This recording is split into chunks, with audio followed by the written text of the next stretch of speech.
Hello, and welcome to another episode of Goblin Lore. In this episode, we are going to be discussing Gambler's Fallacy, and specifically how it relates to a couple of our favorite goblins, the Krark clan of Mirrodin. But before we get to that, we have a couple of introductions to make. And by a couple, I literally mean two, a pair of introductions to make, and an answer to our ever-present question of the day. And that question of the day is, if you had $1 million to bet on something related to magic, what bet would you make? Hi, I'm Alex Newman, found on Twitter at AlexanderNewM. And I think the bet that I would make is that wizards will never make the Nephilim from Ravnica legendary. Because, see, people, they're these crazy four-color things that have some really cool, unique abilities, but they aren't legends because back in the original Ravnica days, Commander was not a format, and their hope was that by making them non-legendary, people could play 4 of them, and it would make them more likely to be played. But that doesn't happen, and now Commander exists. So people have been asking Mark Rosewater to change that, and he's like, oh, well, we don't do functional errata, except Wizards has done some functional errata lately with dinosaurs and burn spells and planeswalkers. So I'm going to just say that maybe they won't, because if they don't and I get money, that's great.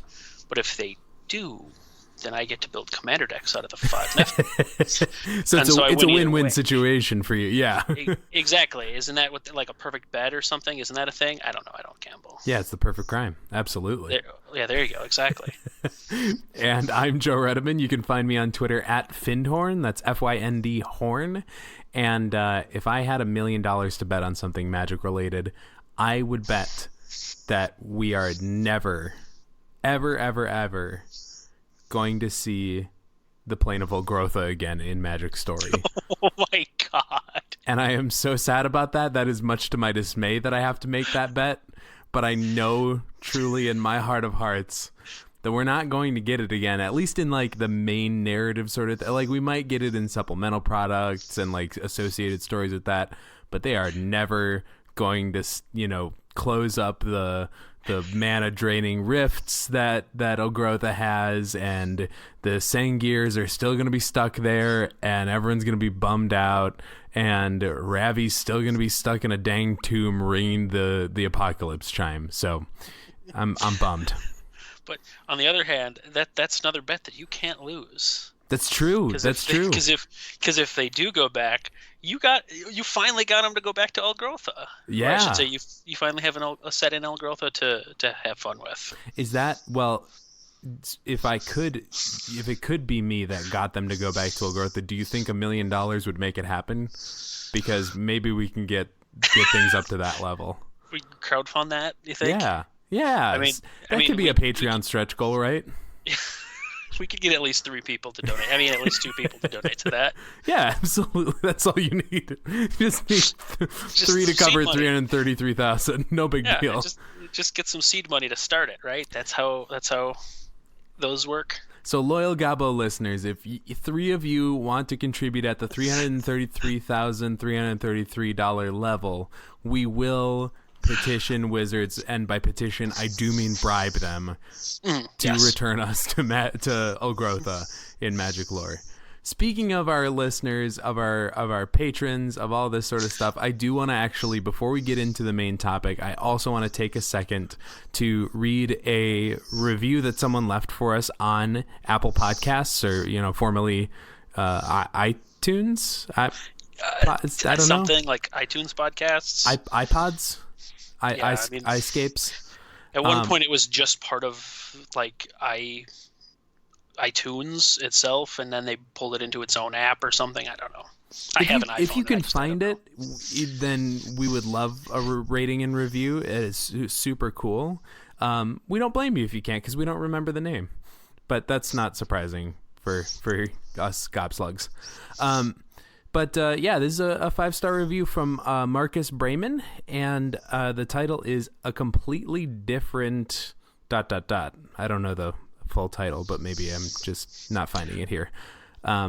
But Marcus writes, been listening since episode 1 and surprised I never left a review. Your friendly local goblins talk about an interesting Vorthos topic, but then expand on it into real-life implications. We do that. I'm really proud. I'm really proud that came across. The positive focus and mental health discussions are top-notch. Highly recommended for anyone that believes the best part of magic is bettering yourself and those around you. And I don't know about you, Alex, but that just really warms the cockles of my heart, because that's exactly what we're going for. And Marcus seems to really have been touched by that. So thank you, Marcus, for putting that out there and for reviewing.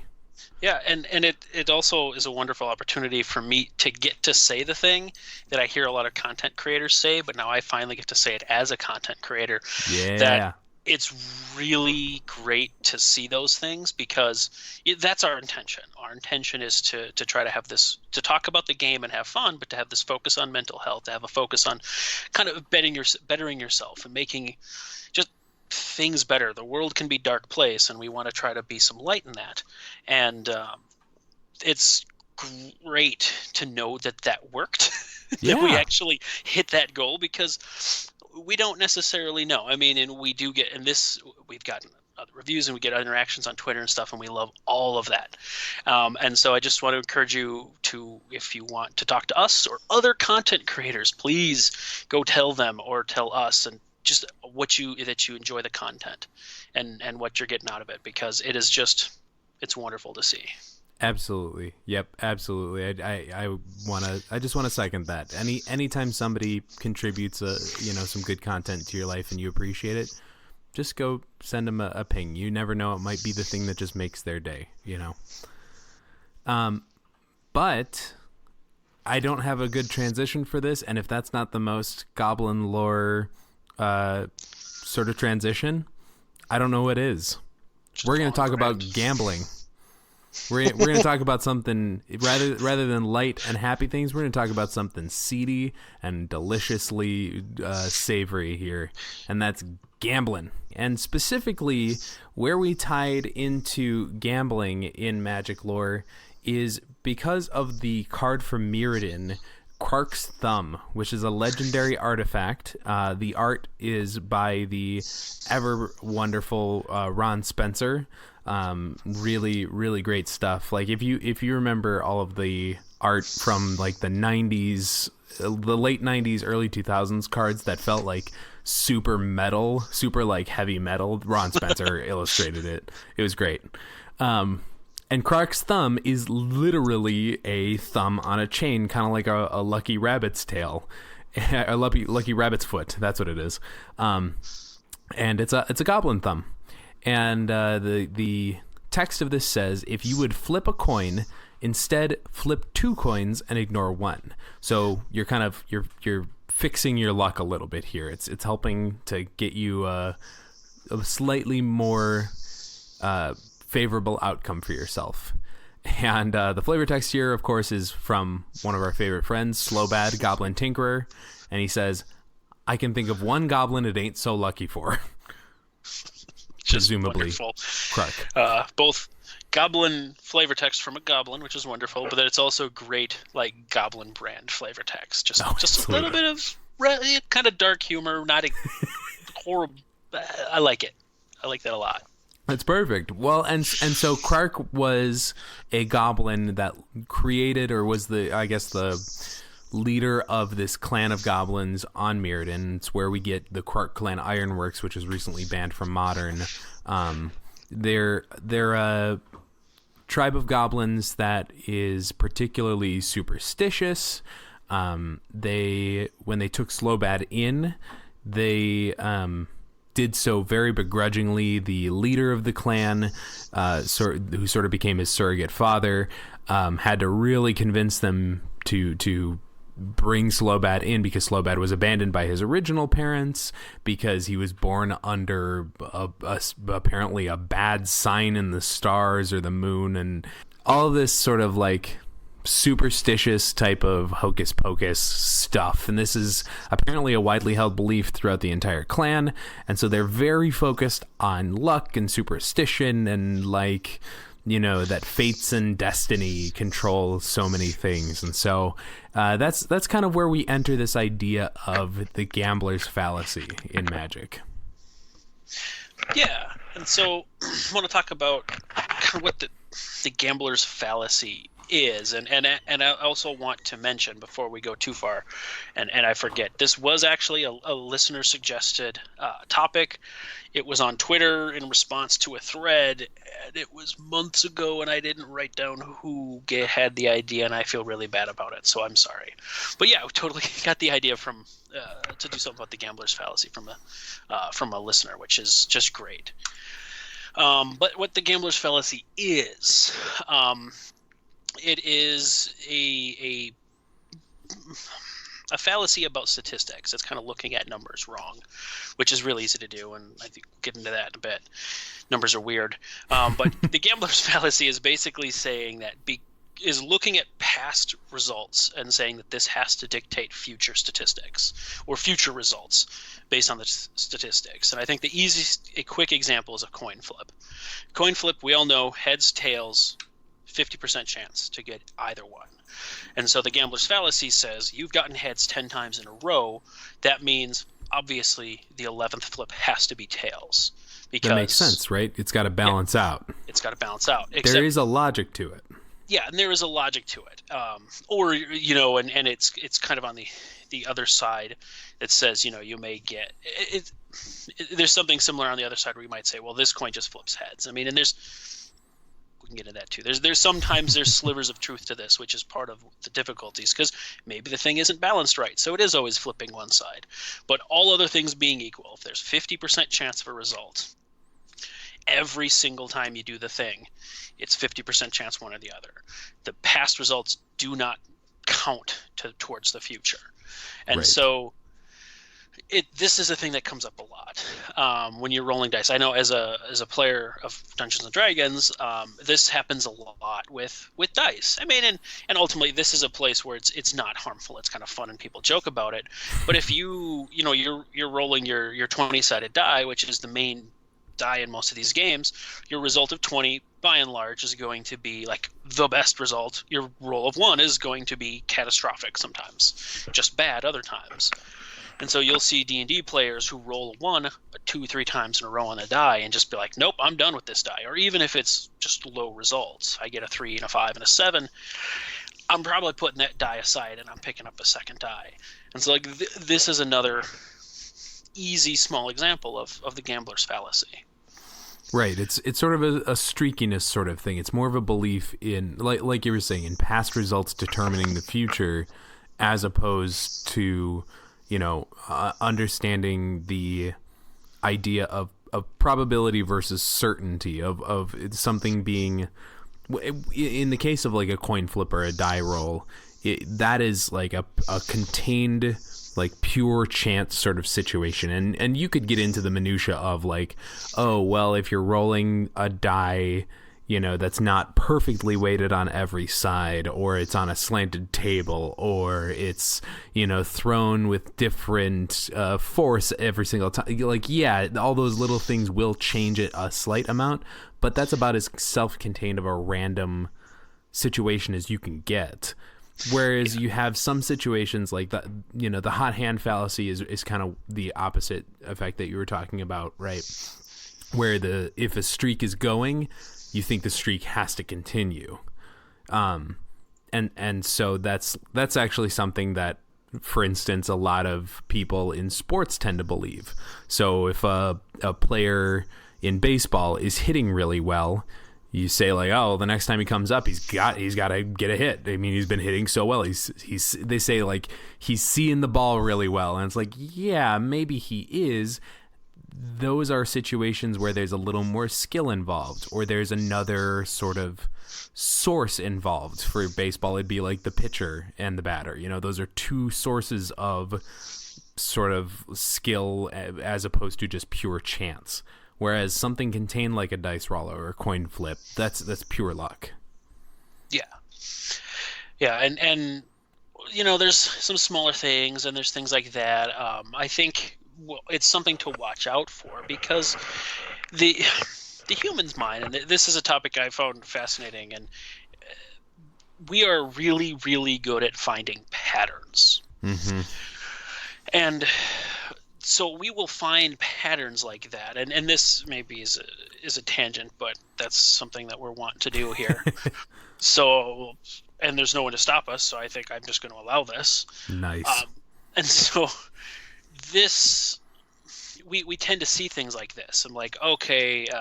Well, it's one of those things where you tend to believe it's a survival thing, really. Like it's one of those things that was an evolutionary sort of skill that we developed to see the past, to see history, to see like the things that we've encountered and shape our perception of what's to come based on those things.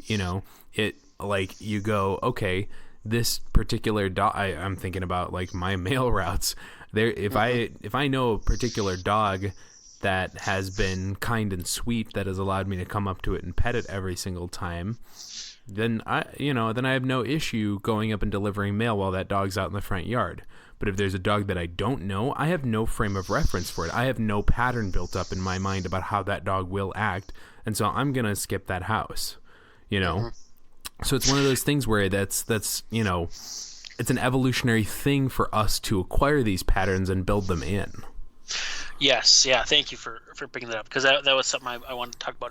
That's a big part of human development, was this pattern recognition. But what it does is it also leads us to see patterns where they don't exist, where they're, people will say, well, this happened however many times or something. This can't be a coincidence. It's like, yeah, it actually can. Like, things are vastly more random. Maybe things are there's not nearly as much structure and pattern behind things as we sometimes think, because we will recognize patterns and we'll say X happened, then Y happened, X happened, then Y happened. That is the whole causal fallacy thing, that just because causation does not equal correlation. Right. That is used a lot in statistics. You'll say, well, this number is up by 40% and this other number is up by 100. So that must mean the first number caused the second number. Mm-hmm. And it's like, well, when I was going to school, like, this is a thing that you talk about in philosophy a lot. It's logical fallacies, and one of my classes I loved, one of the first assignments we had this whole list of logical fallacies, and we had to come up with arguments that used the logical fallacies. And so my logical fallacy for correlation does not equal causation is that ice cream consumption causes heat stroke. Huh. Because during very hot weather, your ice cream consumption will increase, as will incidences of heat stroke. Oh my gosh, yeah, sure. And so there is, like, again, there's a tying factor, and that's hot weather. Like, so there is something, again, there's a logic to it, but it's a fallacy. It's not a direct correlation. It's not properly drawn because there's a lot more steps in between for that shaky logic. Yep, and that's one of those people will often arrive at X goes up, Y goes up, therefore X must cause Y, and they don't look for underlying causes, which in that particular case, there is an underlying cause. But in many other cases, there may not even be an underlying cause that links both of them. Those two things might just be happening. And this is something to really watch out for. It is used a lot in politics. It is very easy to pull two statistics and show how crime rates are increasing because X, Y, or Z, or this is happening because this. Both because of depending on what data set they're using, because you can critique data to save whatever you want, and then by ignoring certain places, by zooming in on one city or one region, and then saying, well, look at the statistics here. You have gun laws go in and then crimes go up, except you're not looking at the whole picture. And if you really want to come to figure things out, you need to look at all the pictures. But again, human mind is good at finding these patterns, and so people will draw that straight line, and then they think they figured it out. Yeah. And again, it's shortcutting. It's intellectual shortcutting for us, where I think we are going to assume for this discussion that we are being, genuous about it. Is that the proper way to say ingenuous? It's not disingenuous. We're not like I don't think we want to get into the discussion of like people who deliberately warp graphs to confuse and mess with people. Fair. That's a completely other thing. Yeah, that is another thing. But it is that notion that we go through on a day-to-day basis where we do look at something and go, well, this is how it has to be because this is how it's always been, or this is how it has to be because it's always been this other way, and so it's got to shift at some point, Or, small cases too. You can look at things like, it took you 10 minutes to drive home one way, it took you 8 minutes to drive home the second way. Therefore, the second way is always faster. Mm-hmm. But if that is the only thing you're looking at, you're not looking at mitigating circumstances. Right. You're not looking at the time of day that you drove home. You're not looking at, was there construction? Yep. Yeah, it snowed the first day and it was clear weather the second day. Or, there's so many factors. Yeah. And this is a thing, we don't talk about the game of Magic too much because we're mostly a Vorthos podcast. We want to talk about story and things. That's what really we're passionate about. But the game of Magic is a place where this can come into effect too, where this can hurt you. I know I don't play as much Magic as I used to, so I don't really listen to limited resources like I used to. But on that podcast, Marshall Sutcliffe talks, and Luis LSV right now, other hosts in the past, talk a lot about limited Magic and booster draft in particular. And that's the thing they talk about a lot is building card assessments based on only, on a very small sample size. If you play 1 or 2 games, that's not going to tell you the whole extent of how this stuff works. It'll give you data points, and those data points can build to a complete picture, but 1 or 2 data points is not a complete picture. And so you have to be careful about that. Right. Absolutely. Yeah. It is kind of just that bringing in as much information as possible so that you can make an educated decision, because life on the whole, isn't a coin flip. It's not a die roll. It's a lot of complicated moving parts with people of, with agents of varying amount of skill and experience. And, we are just working with a lot of information coming at us on a day-to-day basis.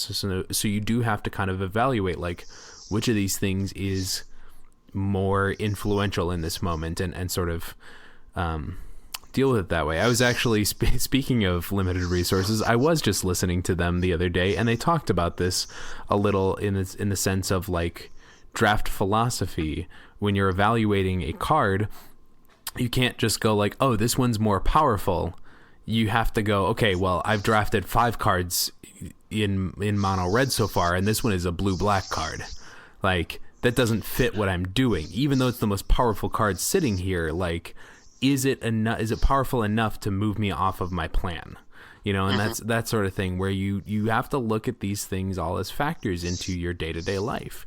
And I think, even though this is a little bit removed from this, it's something that, reminded me of our discussion of randomness and all this sort of stuff. It reminded me of an Albert Camus quote, who's a famous philosopher. I can't remember if he was, I think he's technically in the absurdist sort of camp. But he talked a lot about, he wrote a great paper called The Myth of Sisyphus, which is all about, like, even if life has no inherent meaning, we find and make meaning of our own. But this quote specifically talks about, like, chaos and how life is random and throws random stuff at you. And so this is the quote here. The world is never quiet, even if silence eternally resounds with the same notes and vibrations which escape our ears. As for those that we perceive, they carry sounds to us, occasionally a chord, never a melody. And I love that. I really love that because it's the idea that sometimes things line up, like your metaphor about the 8-minute drive home as opposed to the 10. Things maybe lined up really well on that day, but that doesn't mean that that's going to be melodic and happening that same way every single time you play that, that song, quote unquote, of driving home. Yeah. Do we want to talk a little bit of history of the gambler's fallacy too? Because there's a really cool story about this that I just read about. Yeah, do that. Both on the Wikipedia page. I'll be honest. I'll cite my sources. But I found there's a BBC article where they wrote about this as well, and I love that this article is called "Why We Gamble Like Monkeys." Oh my God, that's beautiful.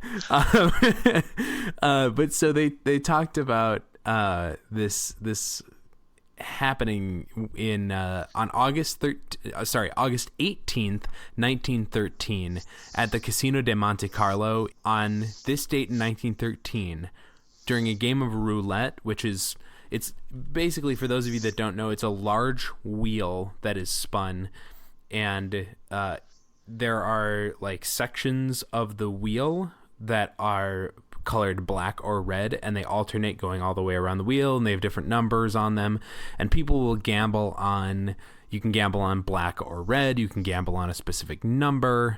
I mean, all this sort of stuff that you can do to make your bets on what a ball that is dropped then onto this wheel will land on. So if it lands on black and you bet on black, you win.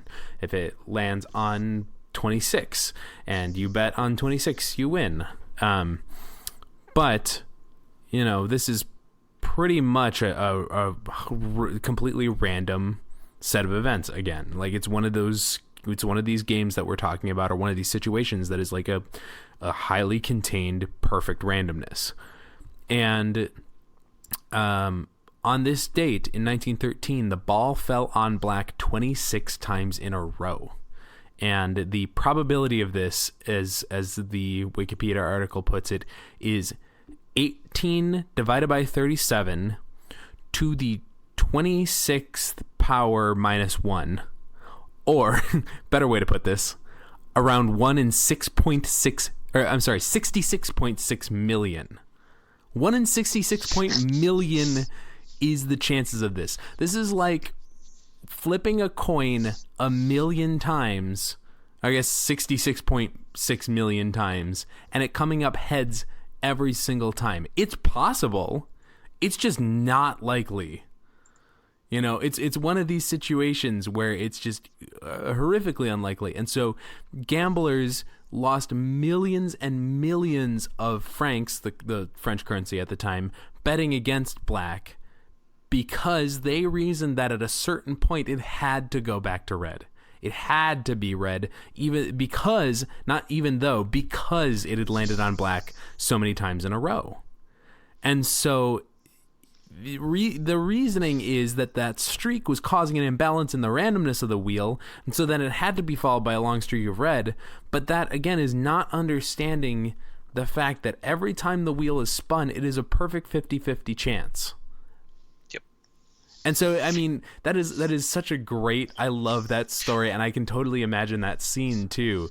But, it's just one of those things where you're like, yeah, well, how would you have reacted in that situation? I probably would have been in the same boat. I probably would have gone, yeah, it's got to be right at some point. Yeah. I wonder how many people made money because they're just like, well, it has to keep hitting black, right? Yeah. It's just going to keep hitting black. Yeah, and you see that in games a lot, I think, because any game with elements of randomness, people they think that the percentage that those statistics needed to play out, that the reason there's a 50% chance for this to happen is because it will happen 50% of the time. And I was like, that's not actually how it works. That's the reverse of how it works. Like, right. There's a 50% chance because it could go either way. What the actual results are is not dependent on anything we do. If something truly has a 50% chance, that there's no input that's going to dictate one way or the other. It's just going to happen. And even if there's a 70 or 80% chance, in some video games where like you have an 80, where it gives you a percentage chance to pick this lock or to hack this computer, I've seen friends get really upset when they lose, an 80% and it doesn't work, and then all of a sudden they're like, well, that was an 80% chance it should have happened. It's like, well, it would happen most of the time, but there was a 20% chance you were going to fail it, and you failed it. Like, there was a chance and you did. Yeah. This happens a lot with like elections and things too. Well, the predictions say, I mean, and there's a whole host of how these predictions are built, and that's a whole other thing. But even if, assuming these are correct, there's a 50, an 80% chance this result, 20% this, the 20% can still happen. Like it is still an actual possibility. Right. That's one of those things. I mean, like, think about, presidential election, there are, again, those are more, influenced, I guess, moments. Yes. where, individual bias, like, sort of sways one way, and especially in region to region basis. But just like in a void, the way that the U.S. political system is set up, it tends to be a Democrat or a Republican, so it is a 50-50 chance for each person. And if you're flipping a coin, 50, or whatever, how many people we have in this country, 300 million or something, you're flipping 300 million coins at that point. You know what I mean? Like, theoretically, it's going to be somewhere in the range of that 50 percentage, but it's not going to be exactly 50%. And one thing too is percent chances. It's a thing that we tend to boil down to because it's a thing. It's something people can relate to and they understand, or at least like sometimes think they understand, but have misunderstandings about it. So a lot of things will get boiled down into percentages. But something like an election, you can't really build. This is 50%. This is this is an 80% chance to happen. Right. It's based and how you come to those percentages is a lot of work that isn't always shown and isn't always understood, and I'd say is probably not understood very often. Right. Like a coin, we just know there's two sides to this coin. Assuming the coin is properly balanced, it's 50-50. But of course, I just had an addendum there, assuming it's properly balanced, and this is why statistics is weird. Right, absolutely. Statistics is weird, and so is our perception of the world. That's for darn sure. Yeah. I think there's the one last thing that I want to talk about in reference to the Krark clan and the gambling here a little bit is sort of the superstition. And I know there's a longer episode to be had about this, down the line. But it just, the way that they handle superstition and the idea that, oh, well, you're born under a bad sign, and so your life is going to be cursed. That, again, there's that certainty of a pattern. Like this sort of causality, this determination of causality when it's more coincidence than anything else, even if there is something tragic that happens. It just reminds me a lot of Oedipus Rex, the whole Oedipus story, where the prophecies say that the son of Thebes is going to be is going to have a horrible life and blah blah blah and all this stuff, and yes, it pans out, but like a lot of what happens is as a result of the actions of the people in the story. Had they never heard of that prophecy, they probably wouldn't have taken the action of getting rid of their son and casting him out to die on a mountain. And then the person who found their son wouldn't have wouldn't have taken him in and named him and raised him and then trained him to be this great warrior and a wise person who saved the town from the Sphinx and all this sort of stuff. So again, it's this whole sort of thing where there's a causation. I mean, like, I don't know, I guess there's a slight difference to this, but there's a causation to this, but it's not because of the prophecy specifically. Yeah. It's the self-fulfilling prophecy sort of trope or cliche at this point, but that's a big storytelling convention too, that you make this prediction and then the people who believe in that then make the prediction happen. And then the question is, did it happen because of divine whatever, where this prediction came from, or did it happen because people made it happen? Right. And yeah, that happens in stories a lot. And they'll go either way or they won't give an explanation. The stories that try to build the loop that ask that question, I think, will intentionally obfuscate what the actual causation of the events following the prophecy were.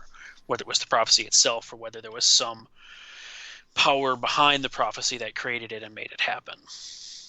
Yeah, I think it gets us into that not identical, but similar discussion of chance and destiny and all this sort of stuff where it's, a lot of it is a lot of our perception of predestiny and all this sort of thing is a misunderstanding of how the world works. And I think that's exactly what we run into with the gambler's fallacy too. Mm-hmm. We just don't understand how randomness works. And so we come up with ways of trying to make sense of it. And if that's not a classic Goblin moment, I don't know what is. Trying to make sense of something and completely whiffing. That's perfect for the Krark clan. I'm not saying it doesn't fit, and I'm not saying it doesn't fit for us, but yeah, trying to figure something out and instead it explodes. Yeah, that's in your face. Goblin. Yeah, absolutely. Or trying to figure it out and thus it explodes. See, that's the question. Was the explosion everything, or was the explosion nothing? Or both?